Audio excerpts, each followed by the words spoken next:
Basebo ne bannyabo embeera egenda maaso munda mu ggwanga erya Uganda si nnungi.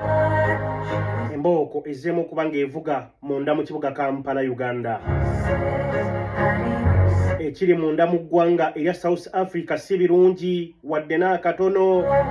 Wanika emikono mu bbanga osabire baganda baffe abali munda mu ggwanga erya South Africa.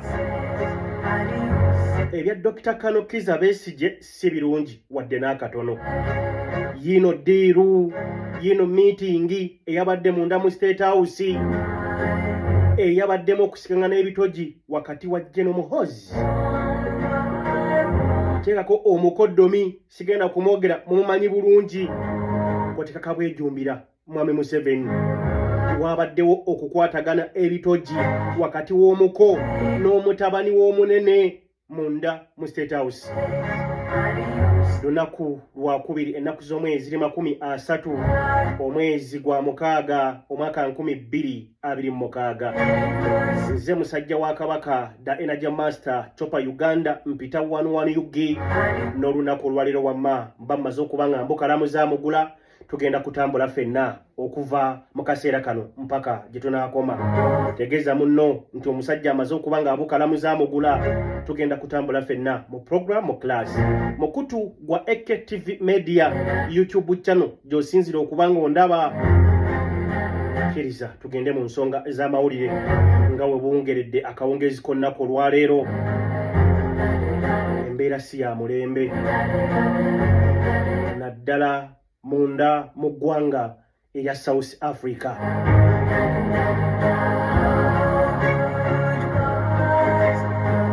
Embooko evugidde e Kampala nzikiriza nkomewo bukomi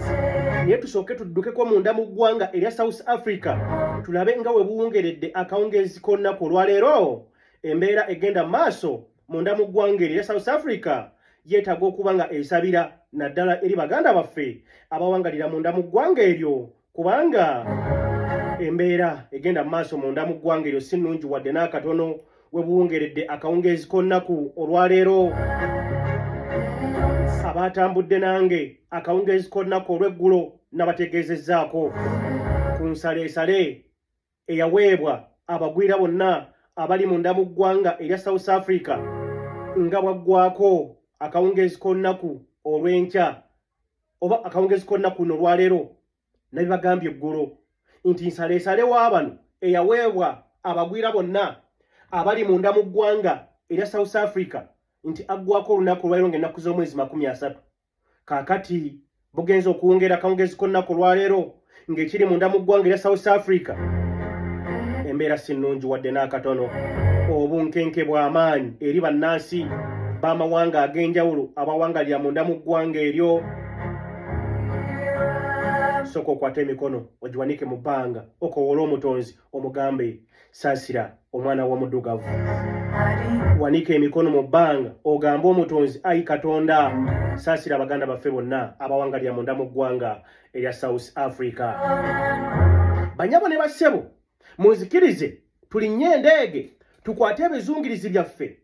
tubitwale tubiwanike bigende munda mu ggwanga erya South Africa.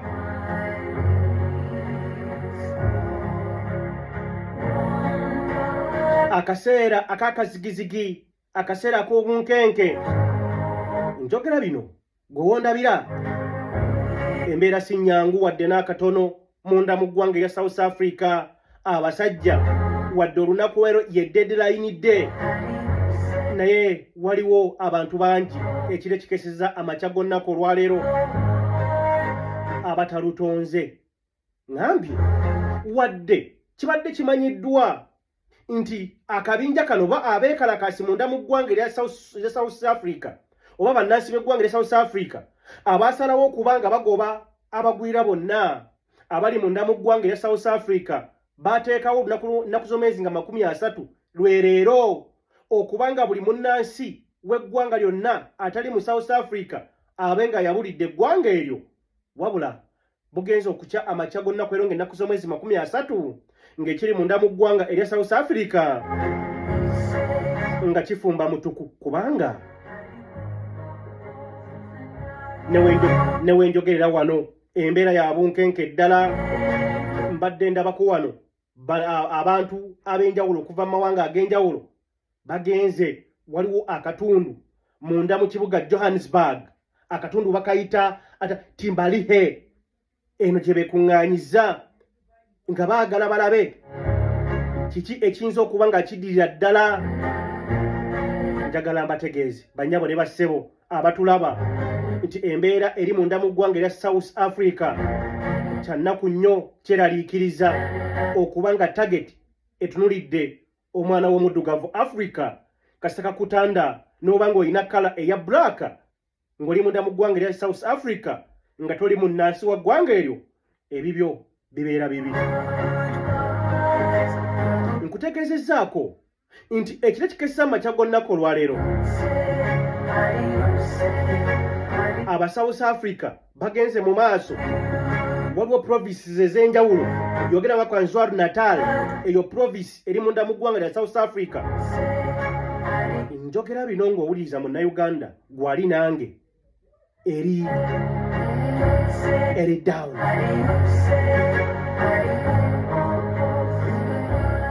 Eri totally down province eya KwaZulu Natal munda mu ggwanga erya South Africa eri totally down. Njagala tugende tutunuulire embeera nga bwetambudde oba nga bweri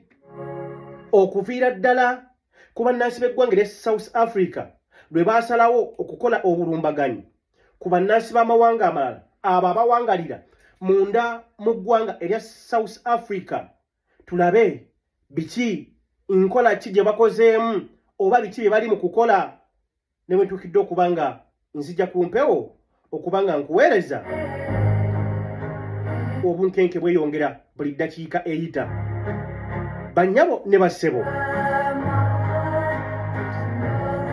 ekiro ekikesezza amakya gonnako olwaleero mu province eya KwaZulu Natal munda mu ggwanga erya South Africa obunyazi bukenze mu maaso kubanga bukolebwa kyere wakati wa bannansi b'eggwanga erya South Africa eri amaduuka agagamanyiddwa nti siga bannansi ba ggwanga eryo. Bannyabo ne bassebo njagala mbategeeza ebigambo bino. Kituufu bizinesi ezisinga okuba nga ziri munda mu ggwanga erya South Africa si za bannansi ba ggwanga eryo naye obuzibu si bwa abantu bakolayo bizinesi nedda. Naturally bannansi b'eggwanga erya South Africa si bantu bakozi si bapambanyi bantu abeeraguze tukiyite abanyenyi b'ensaasi. Nawulirako edda wano munda mu ggwanga erya Uganda ng'abaana bagamba nti abaana bava wano mu kibuga Kampala Uganda ne boolekera munda mu ggwanga erya South Africa bo ne batandika okuba nga bakola kye bayita obusaŋŋoma nti abaana bannayuganda bagezigezi bava mu kibuga Kampala Uganda n'ebitundu by'eggwanga Uganda eby'enjawulo ne beolekera munda mu ggwanga erya South Africa okuba nga beenogera ku nsimbi ez'obujjajja. Bagambye nabiwulya buwulizi sibirinaako bumalirivu oba nakumanya kuli awo kusukkiridde naye nti baweebwa n'erinnya ery'abasaŋŋoma bo naatuyambako abali bawangalidde munda mu ggwanga erya South Africa. Erinnya abasaŋŋoma livaawa era liweebwa baani na lwaki libaweebwa. Kaakati ekiro ekikeseza amakya gonnako olwaleero aba South Africa bano bagenze mu maaso n'okuba nga balumba amabizinesi g'abantu ab'enjawulo abali munda mu ggwanga erya South Africa. Era okusinziira ku poliisi y'eggwanga erya South Africa oba gavumenti y'eggwanga eryo batutegeezezza nti waliwo bannansi b'eggwanga erya South Africa abakwatiddwa abawera 10 balamba. Naye buno bulimba kubanga ebigenda mu maaso byonna munda mu ggwanga erya South Africa njagala nkutegeeze nti gavumenti y'eggwanga eryo eri mabega w'ebikolwa ebigenda mu maaso. Pulezidenti w'eggwanga erya South Africa amakya gonnako olwaleero ayogeddeko eri bannansi b'eggwanga eryo nga beeteekateeka okuddamu okukola lulumba ssinziggu eri abantu bonna abali munda mu ggwanga erya South Africa nga balinayo amabizinesi ag'enjawulo oba bannansi b'eggwanga erya South Africa be balumiriza nti bano be basinze okuba nga bazza eggwanga lyabwe emabega ebyobugagga bya South Africa nti babyeddiza teri munnansi wa ggwanga eryo asobola kuba nga akola bizinesi yonna nti abagwira bagyeddiza. Kaakati obukulembeze bw'oku ntiko bw'eggwanga erya South Africa amakya g'olunaku olwaleero boogeddeko eri abantu bano. Wuliriza bulungi otegeere era bwekibanga kisoboka okaabireko kontinenti ey'omwana w'omuddugavu Africa. Kyandibadde kiri awo nga tulowooza nti abantu bano bannansi b'amawanga amalala abali munda mu ggwanga erya South Africa bayinza okubaako obagumira naddala ku bukulembeze obugenda mu maaso munda mu ggwanga eryo erya South Africa, era ng'osobola okugamba wayinza okubaawo ku nteekateeka yonna ekolebwa gavumenti y'eggwanga erya South Africa okubanga ennuna abantu bano naye si bwe guli. Olunaku olwaleero abakulu bavuddeyo ne bategeeza abeekalakaasi abeeteekateeka okuddamu okusitula amakya g'olunaku olw'enkya ng'ennaku z'omwezi lumu omwezi ogw'omusanvu nti mugende mu maaso n'okwekalakaasa naye kye tubasaba mwekalakaase mu mateeka. Gavumenti bwetyo bw'egamba bano abeekalakaasi okusinza bye twalabako ku mulundi oba mu nnaku entono zino va ku mirundi giri egy'amabega gyonna gye bazze beekalakaasa twogere ku guno we batuukira okuba nga basiizinga faya baweeyo ennaku entonotono abantu babulire eggwanga lyabwe mu mirembe. Ebikolwa bye baakolanga mwanattu byali bikanga era nga bitiisa, ebyali byetaaga okuba nga bivumirirwa ssemazinga yonna ey'ensi. Tetwalabayo gavumenti ya ggwanga lya South Africa mu butongole okuvaayo okuvumirira ebikolwa bye twalabako bannyabo ne bassebo. Obumu ku butambi bw'oli mu kulaba ku sikuriini yo mu kaseera kano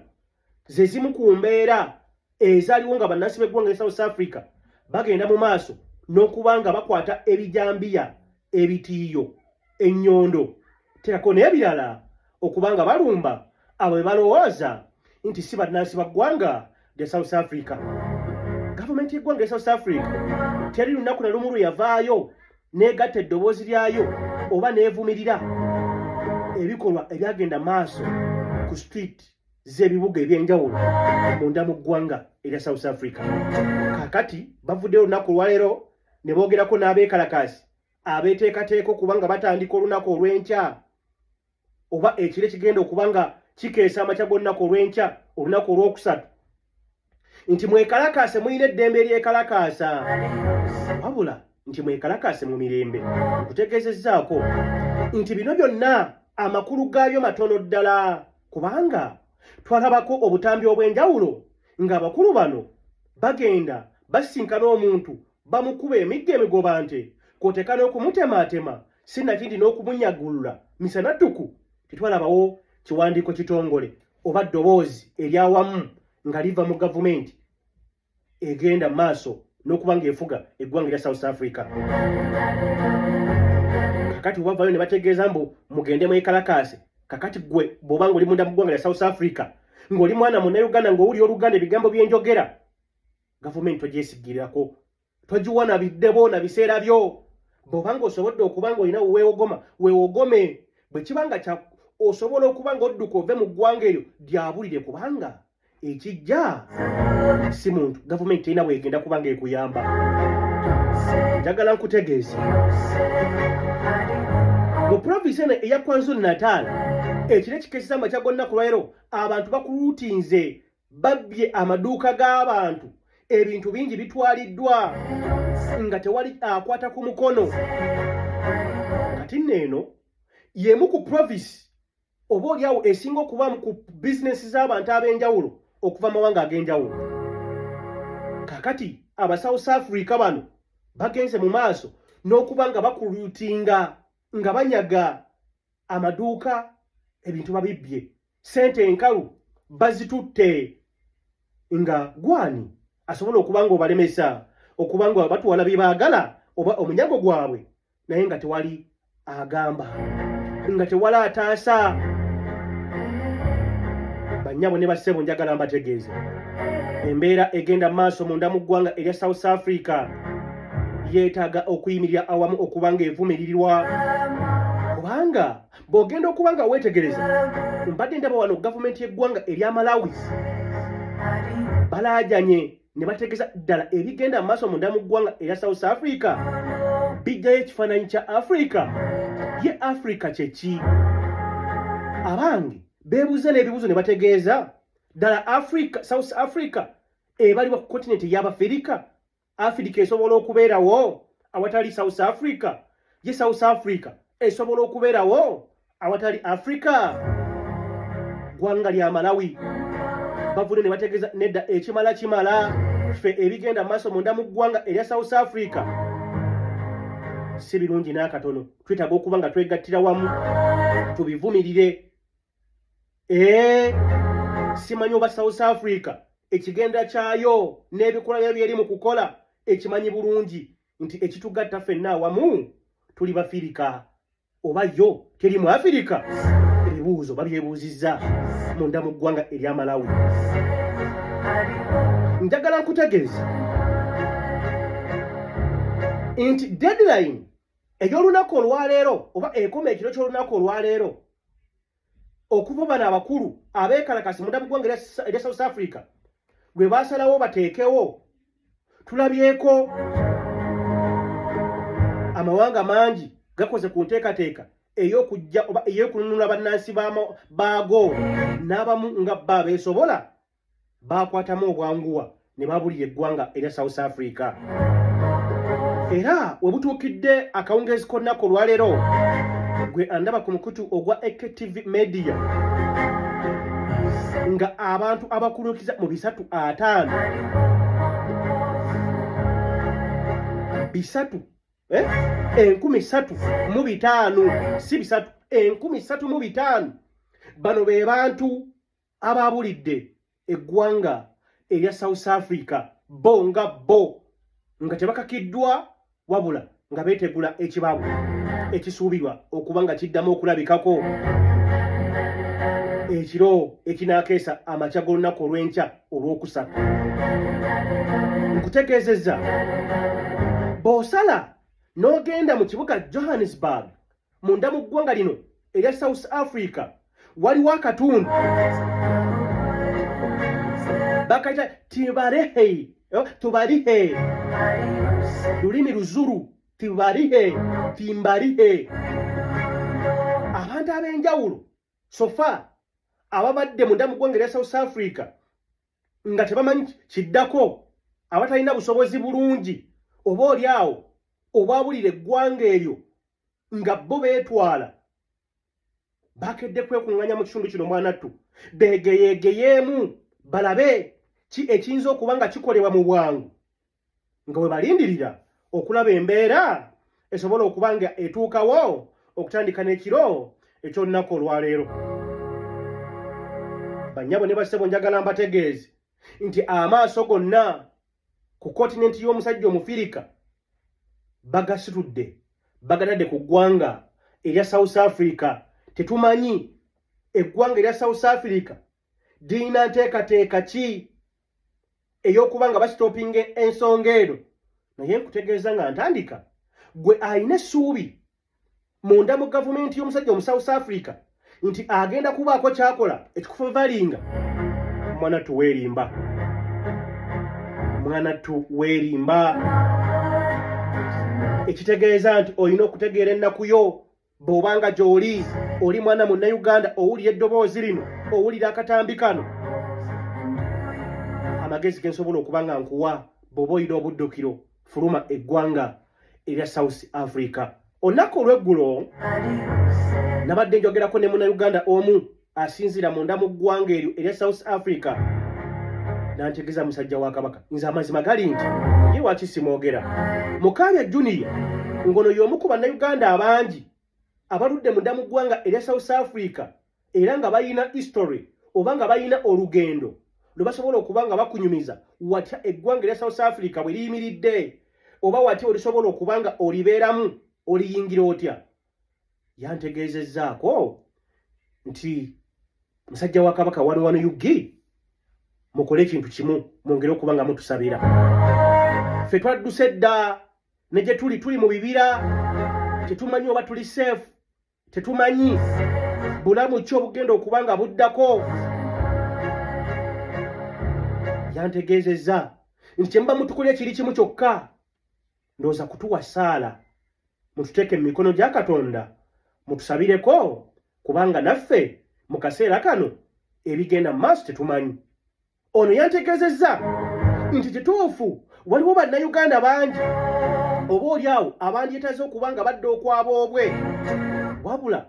nti wadde tewannabaawo nteekateeka nnambulukufu wadde nga weewaawo olunaku olw'eggulo lwennyini Government of Uganda Minister Aruna Kasolo yavudde n'atutegeeza nti waliwo enteekateeka ey'okugenda munda mu ggwanga erya South Africa okuba nga banunula kubamu ku bannayuganda abeetaaga okuba nga baabulya eggwanga eryo. Bwazibidde akawungeezi k'olunaku olw'eggulo ne bwe bukeredde amakya g'olunaku olwaleero nga tewannabaawo nteekateeka ya muggundu enteeketeeke oba oliawo gavumenti yasuubizza okuba nga enona bannansi b'eggwanga lya Uganda abawanga lya munda mu ggwanga lya South Africa bakomewo kuno okwaboobwe nti bo nga bali e South Africa tebannalabawo nteekateeka yonna ya muggundu gavumenti gye yasuubiza oba gye yataddewo okuba nga ewonya oba nga ereeta bannansi b'eggwanga lino Uganda bakomewo munda mu ggwanga lino erya Uganda. Njagala nkutegeeze nti embeera egenda mu maaso munda mu ggwanga erya South Africa toyinza kulabayo dduuka oba omuntu yenna nga wakala njeru banyabo ne bassebo eggwanga erya Africa lino nga temunnawulira oba nga tunatuuka mu mulembe gwa Nelson Mandela Gadiba omusajja ow'ebyafaayo gwe musinga okuba nga mutegeera mwenna abasinga eggwanga erya South Africa limaze ebbanga ddene oba lyamala akaseera kanene nga omufirika oba kasoba ng'olina kala enzirugavu ng'oli munda mu ggwanga erya South Africa watwalibwanga baselef trades babayita batya watwalibwanga omuntu omugwira oba tewagendanga nnyo ku mwanjo munda mu ggwanga erya South Africa era tewabalibwanga munnansi wa ggwanga eryo wabula watwalibwanga omugwira mpaka omulwanizi w'eddembe Nelson Gadiba Mandela bwe yavayo n'agamba bino birina okuba nga bikoma bwe yagendera mu makomera emyaka egiwerako eyo embeera n'aba ng'agijjawo ekisinga okuba nga kyewuunyisa mpadde ndaba munnabyabufuzi munda mu ggwanga erya South Africa Julius Malema abuuzizza ekibuuzo n'agamba bwe kibanga bano abeekalakaasi bayimiridde ku mulamwa ogugamba nti abagwira bonna bali munda mu ggwanga erya South Africa batuviire nga tetunalabayo katambi konna tetunalabayo nteekateeka yonna ng'abakulu bano abali ku street bakkala nzirugavu ng'eyange oba gwandaba tewali katambi konna kaafulumye nga bano abantu balina kala enjeru gye basinga okuba oba gye bagobaganya oba nga muno muzungu kubanga naye Omumerika ali munda mu ggwanga erya South Africa si mu South Africa. Naye Julius Malema agamba nti tewaliiwo katambi konna kankalakalira akalaga abeekalakasi bano abali mu kala eya bbulaaka nga bagenda mu maaso n'okuba nga babatwalaganya. Mwanattu agamba nti buli katambi akalabika abantu abakubibwa abantu abatwalibwako ebyabwe abantu abanyagibwako ensimbi zaabwe kwoteeka ebintu byabwe bali mu kala nzirugavu. Era wano Julius Malema wasinzidde n'abuuza ddala ebigenda mu maaso tebiri sponsored by oba oliawo abantu abanyonyeza ebyabwe. Okusinzira ku munnabyabufuzi ono Julius Malema agamba nti bw'apima oba nakubakubamu akafaananyi ku maduuka aganyagibwa oba oliawo n'abantu abakubibwa oba abasinze okuba nga bakosebwa mu nteekateeka eno mwanattu balina kala ya bbulaaka. Yogera ku bannansi ba ggwanga lya Nigeria, bannansi ba ggwanga lya Zimbabwe, Malawi n'eggwanga lyo oba oliawo erya Uganda. Nti bano be basinze okuba nga bakosebwa mu nteekateeka eno tebannalabayo mu Ngereza oba mu Amerika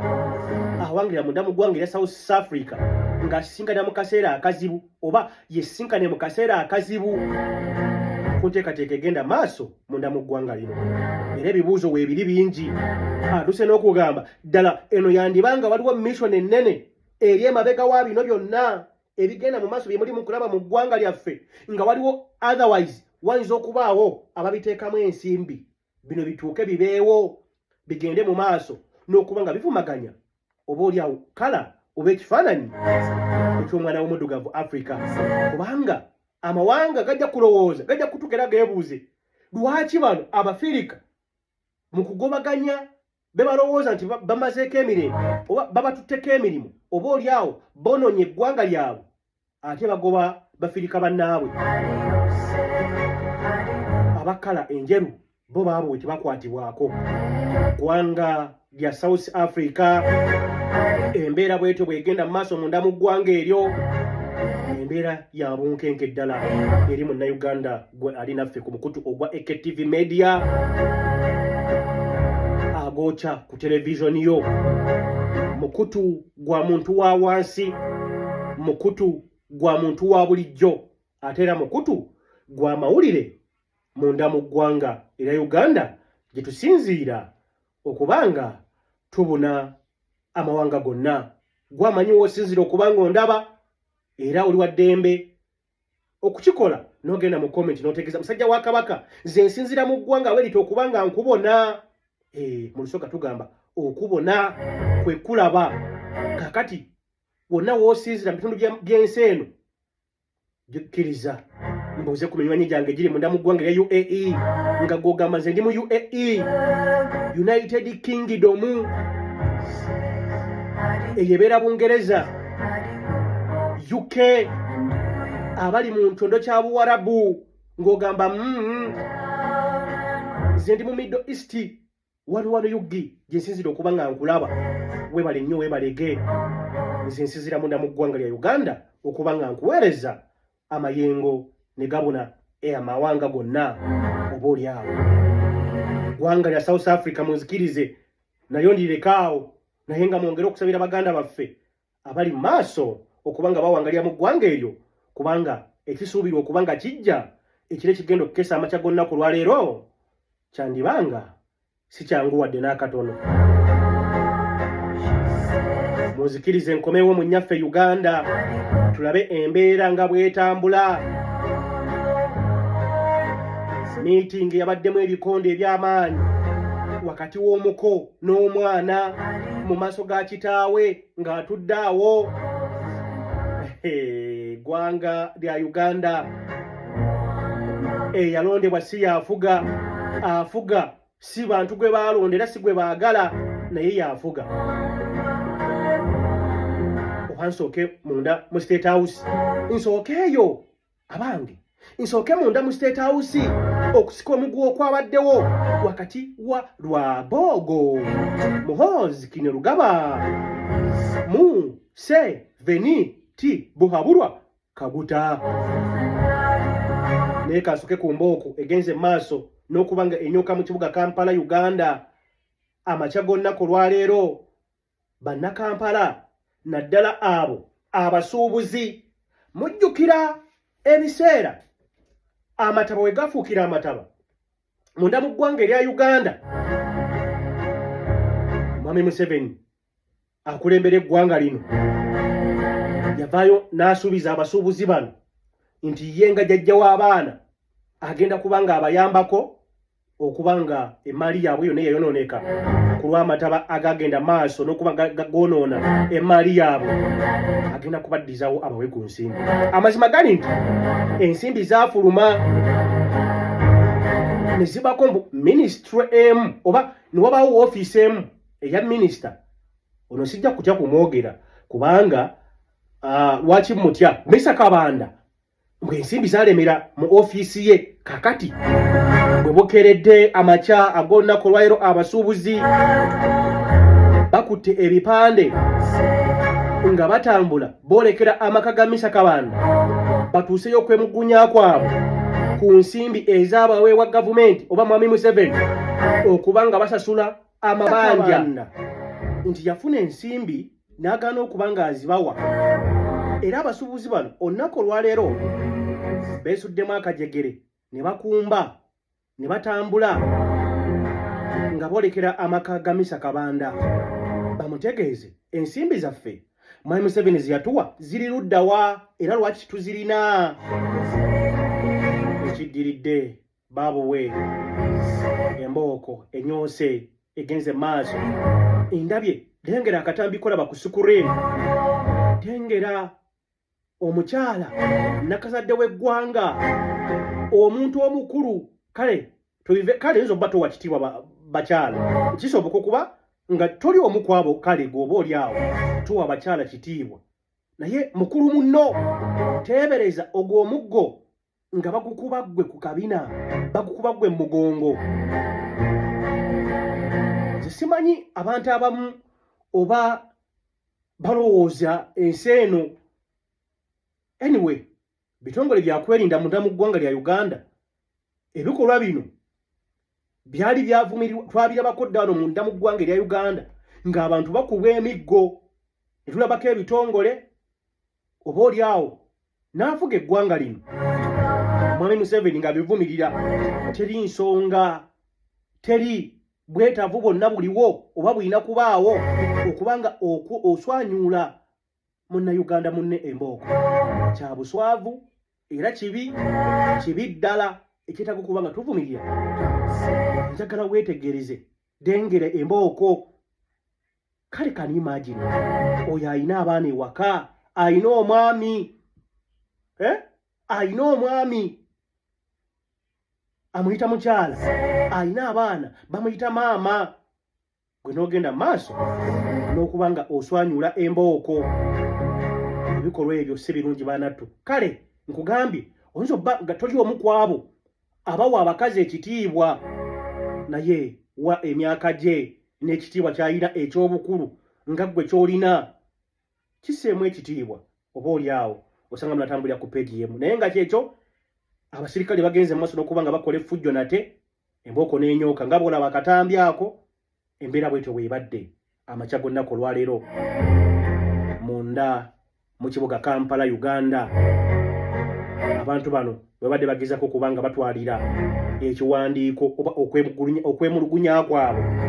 eri Misa Kabanda nga bamusaba bamubuuza ensimbi Mwami Museveni ze tusuubiza okuba nga atuwa nga tetuzirabako ziri ludda wa gibadde migoba nte gye basinze okuba nga bagabana bannyabo ne bassebo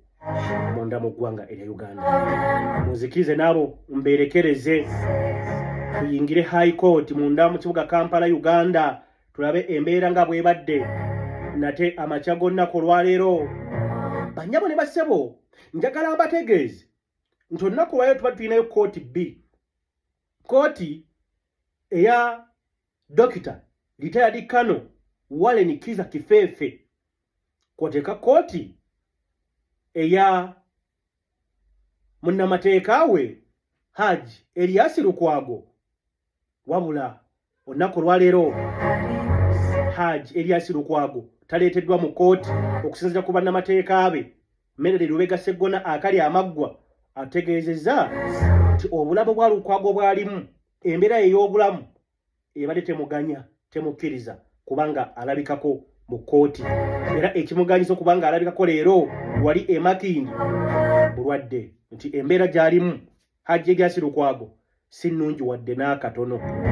tugende mu high court mu kibuga Kampala tulabe embeera nga bwebadde nate eri retired Dr. Kano Kizza Besigye wamu ne banne okuli Haji Obedi Lutale ne munnamagye oba oli awo ku musango oguvunaanibwa ogw'okulya mu nsi yaabwe olukwe njagala mbategeeze nti olunaku olwaleero ng'ennaku z'omwezi 30 omulamuzi ono Baguma lwe lunaku lwe yali yawa yes omulamuzi Baguma ono lwe lunaku lwe yali yawa oludda oluvunaanwa oba Kano Kizza Besigye we yali nga avunaanwa oba okusaba kwe yateekayo mu kooti eno era omulamuzi Baguma ono nti CDF wa kuno Muhoozi Kainerugaba alina mission ey'okuba nga amutta kakati kote eyo gye mugijjukira bulungi yalunga ennaku z'omwezi alimeka zaali 11 omwezi guno gwennyini bwe yaweera olukusa Alhaji Ilyas Lukwago era ndowooza bino byonna byayitamu kiva wano ku lunaku luno omulamuzi Baguma yawa olukusa bannamateeka ba Dr. Kano Kizza Besigye okugenda okusaavinga CDF wa kuno n'atagambwako nannyini nsi nannyini buli kimu bamutegeeza ku musango gw'abadde alina okulabika mu kkooti olunaku olwaleero ennaku z'omwezi 30 Dr. Kano Kizza Besigye aleeteddwa mu kkooti eno mu buliwo wamu n'abasibe oba n'abavunaanwa abalala wabula ebigenze maaso mu kkooti eno lwaki tokkiriza asooke nkwe ku Kano Dr. Kizza Besigye oluvannyuma ate oba oli awo nkomewo kanzije tovaawo sooka omulabe kankomewo the law of detention without trial. And this was advisedly because that's what it seems all this is aimed at. That we simply remain in detention because we cannot have lawyers. We cannot, the main case you are talking about, we have never seen the disclosures because facilities are. So coming to this court, it seems we will be tried with our eyes covered, with our hands and feet tied, and with our lips zipped. How can we have justice in that case? Doctor, you have already said all the persons if you had my ruling, it will be addressed in that matter. In which matter? Because so far embeera bwetyo bwebadde Dr. Kano Kizza Besigye nga yeemulugunya bannyabo ne bassebo njagala mbategeeza olunaku olwaleero omulamuzi Baguma agenze maaso n'okuba nga awuliriza mujjukire Dr. Kano Kizza Besigye ng'oggyeko omusango gwe yavunaana Muhoozi Rugaba yali yasaba oba yateekayo okusaba kwe okw'okuyimirirwa oba oli awo ng'agamba nti embeera gy'ayitamu mu kkomera oba oli awo si nnungi wabula omulamuzi Baguma olunaku olwaleero ategeeza mbu amakanda n'ebirowoozo bye yazze nga abitadde ku kusalawo kwe yakola ku mulundi guli okw'okuba nga awa olukusa bannamateeka ba Besigye okuyita General Muhoozi Rugaba mu kkooti wano nno bannamateeka ba Dr. Kano Kizza Besigye bwe bategeereza omulamuzi Baguma oba bwe bategeereza kkooti nti okuva lwe yabawa olukusa ng'ennaku z'omwezi 11 nga 15 omwezi guno gwennyini bagezezzaako okuba nga banoonya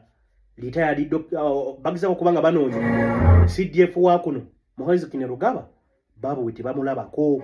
tebamukubako kyamulubaale era wano we basinzidde ne bategeeza omulamuzi abawa olukusa beeyambise emikutu egy'amawulire oba empapula gy'amawulire basobole okuba nga bayitira mu kiti ekyo okuba nga batuusa oba nga basaavinga CDF Muhoozi Rugaba era ku ludda lw'abawaabi oba abawaabira kati abawaabi yaani ye Besigye bannamateeka ba Besigye bategeeza kkooti nti bakkirizibwe wabula oludda oluwawaabirwa ate era nga lwe luwaabi mu sekiteemu mwevunaana Besigye olukulembeddwa mu Waswa Birivumbuka ono yakuliddemu oludda oluwaabi ategeeza kkooti nti bano mu musango bavunaana CDF Rugaba bo balirwedde era CDF yasindise bo mu kkooti eno okubanga okuwulirwa oba omusango gwe gugenda mu maaso kati nno wano bannamateeka ba Besigye obalumye ejjiiko ne bategeeza ow'ekitiibwa omulamuzi ffe twawaabira Muhoozi Rugaba tetwawabula muntu yenna kitegeeza twagala yabajja mu kaguli era wano omulamuzi agenze maaso n'okuba ng'ategeeza oludda olwani olwa Besigye ng'agamba bannamateeka bano nti abawadde olukusa bagende maaso n'okunoonya CDF bamusaavinge wabula mu bigambo bya Baguma amaliriza laabirya kubanga agambye okusinziira ku kusaba kwammwe kwe mumpadde oba kwe muleese oba okwemulugunya kwammwe munzikirize nja kuddamu ng'ennaku z'omwezi 3 omwezi ogw'omusanvu omwaka 2026 ana agamba omulamuzi wa high court Baguma agambye nti okusaba kwammwe munzikirize nkuddemu bye munsabye nti muyitire mu mpapula z'amawulire gye mba musabingira mu house Kenya Rugaba ngenda kubaddamu nze ng'omulamuzi ng'ennaku z'omwezi 3 omwezi ogw'omusanvu omwaka 2026 era omulamuzi agenze maaso n'okuba ng'ategeeza oludda oluwaabi nti ku misango oba ku kusaba kwa Dr. Kanukiza Besigye kwe yasaba kkooti eno nti ayimbulwe ku kakalu kaayo agambye atekko ngenda kusalawo ensalawo yange eyo ng'ennaku z'omwezi 8 omwezi ogw'omusanvu gwe ngenda okusalawo mujjukire guno si gwe mundi ogusoose guno nfundwa oba mulundi gwa kutaano nga enkambi ya Dr. Kanukiza Besigye esaba oludda oba ng'esaba kkooti nti baabuwe ayimbulwe agende awoze oba oli awo nga asinziira wabweru wa kkomera ne kitasoboka katulinde ku mulundi guno tetumanyi oba oli awo Baguma ng'ennaku z'omwezi 8 omwezi ogw'omusanvu anamukkiriza okuba nga yeeyimirirwa wakisiba siibula sibeerekereza mbadde musajja wa Kabaka 11 Yugi w'ekitongole ekya 11 Yugi Media eky'amawulire takumira mpeera bankuumire otherwise assalamu alaikum wa rahmatullahi